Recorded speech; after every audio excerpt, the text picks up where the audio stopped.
Hi, I'm Les Nelson from Peterson, Minnesota, and I'll be your guide today in Field to Feast trout fishing. I've put together a series of videos called Field to Feast designed to help you have success in fishing and hunting.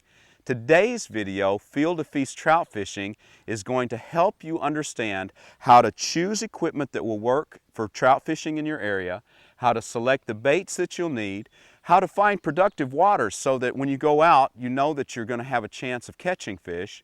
And then I'm going to go beyond anything you've seen before. I'm going to show you how to field dress your fish, and then I'm also going to show you how to take your fish into the kitchen, prepare a delicious meal that your family and friends will love so that they'll be glad that you took up trout fishing in your area.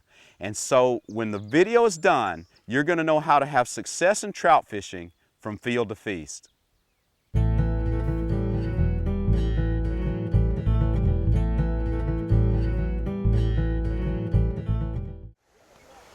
Well, we're here at a local pond near my house that the DNR, the Department of Natural Resources, stocks. And they stock it several times during the summer. It's a great place for beginning fishermen to come because they're easier to catch and it gives you an opportunity to practice your skills. There's always a lot of streams out there that have natural trout that you can fish, but if you want to catch a meal, start with one of the ponds or one of the streams that your Department of Natural Resources stocks, and that'll be a great way to have success. It's really important to have success when you're beginning fishing.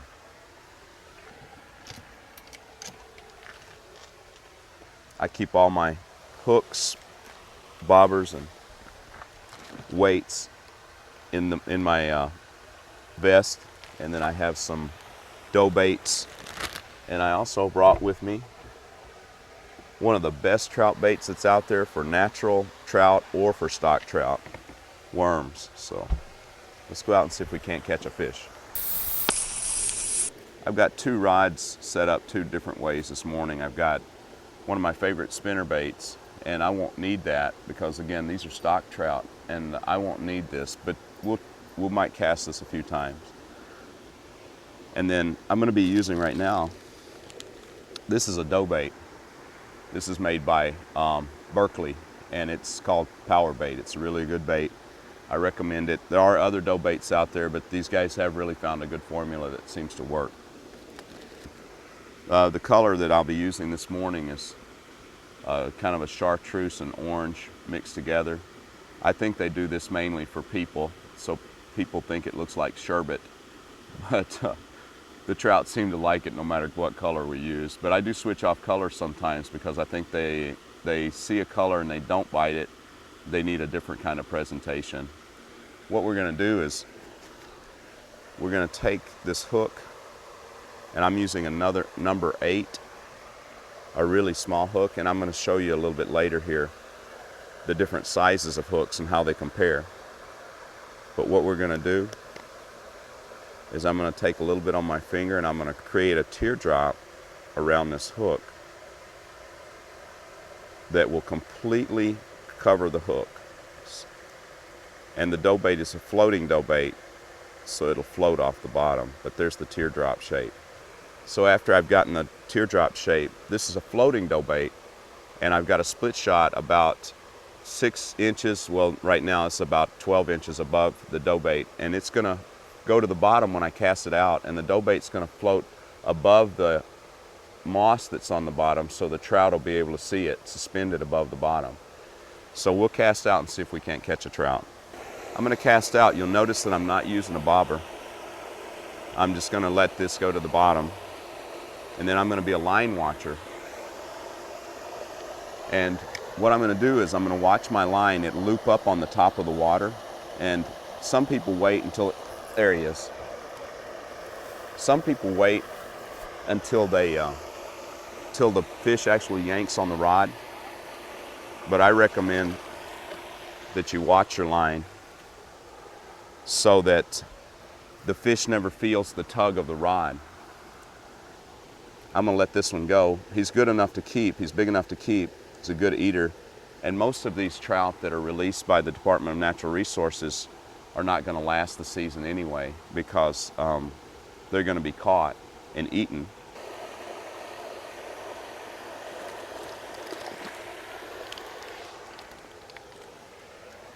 That's a big one. There's two kinds of stringers that you see in the sporting goods stores, and there's the metal, which have a latch, a hook like that you can slip through the fish's mouth and then close, snap to like that. And then there's just your traditional nylon stringer that you run through and then loop it around. I like using the nylon stringers. When you string your fish up, instead of going through the gills like most people do, you want to run that stringer. I put my thumb on the lip of the fish like this, and I run the point of the stringer right through the bottom of the jaw, because actually the fish die sooner if you run that stringer through their gill, which is what most people do. They run the stringer through the mouth and through the gill, and that kills the fish. And you want to keep the fish fresh as long as possible. So I'm gonna loop this first fish around. There's a ring on the end of the stringer, and I'm gonna loop him around and make a loop on him, and that'll be the first fish. We'll just put him right here. He'll stay alive, he'll stay nice and fresh. And now let's go catch another one. Let's cast out again and see if we can catch another one.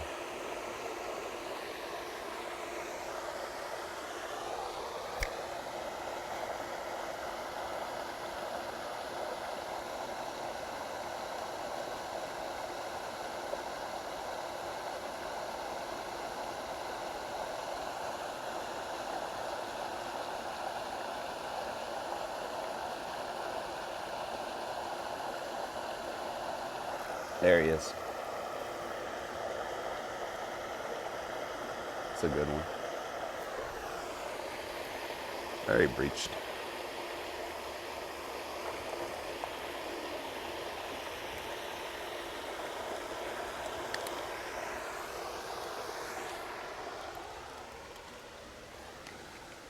Well, that's what it's all about, catching fish. Now we've switched sides of the pond, and I'm going to switch tactics here to give you another way of catching trout. I've been using a short shank hook, a really small hook that's very short, and you can see on my hand that it's a very small hook. Now this has got a short shank right here, and I'm going to put on a hook that's got a long shank. And I'm going to do that. This is a good hook to use. This is actually called a bluegill hook or a cricket hook, and it's used a lot in the South. But I'm going to rig up a worm, and I'm going to use a marshmallow. Both of these have the same size hook. They're a number 8. The bigger the hook, the smaller the number. And so these are number 8. Sometimes fishermen like to use a number 10 when they're fishing for trout, but this is just fine, a number 8. And so I'm going to switch that, and we'll see if we can have some success. Now,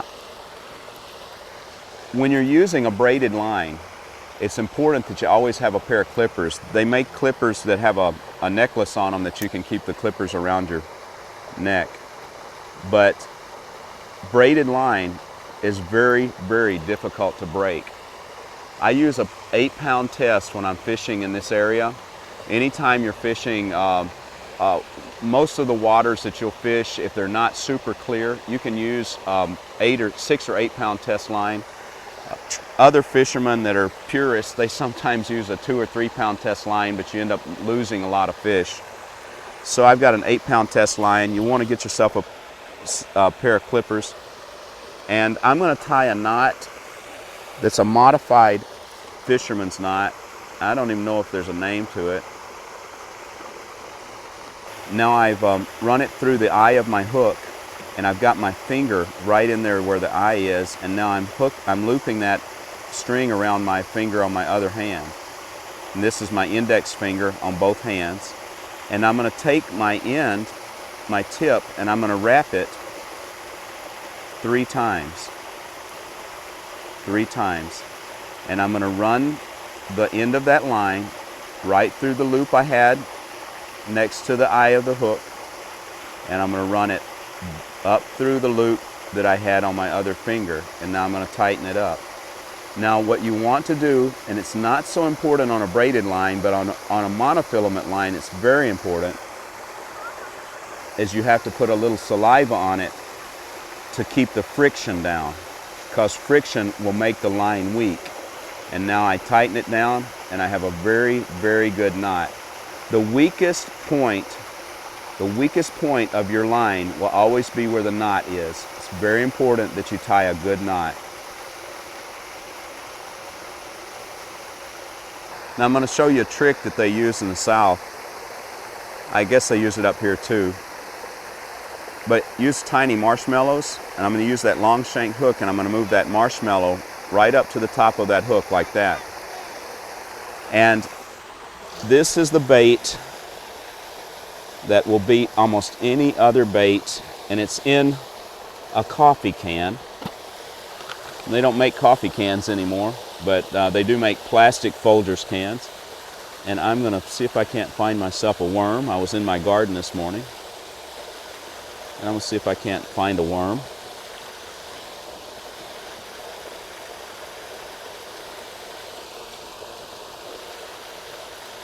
There we go. And I'm going to take my hook and I'm going to thread that worm on 2 or 3 times. Now this marshmallow will float this bait above the bottom. And there's nothing that makes a better bait for trout than a worm.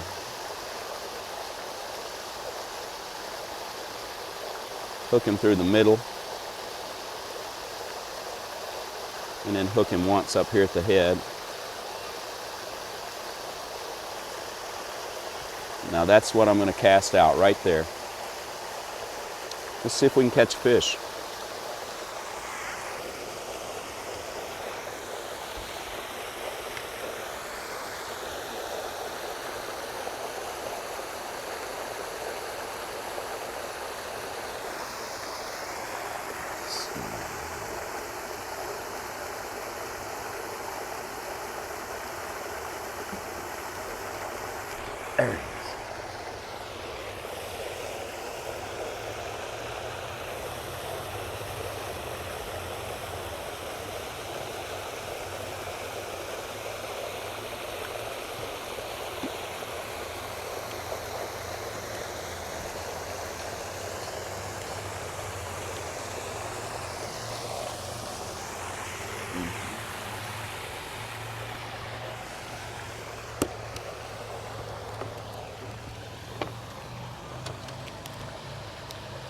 There he is.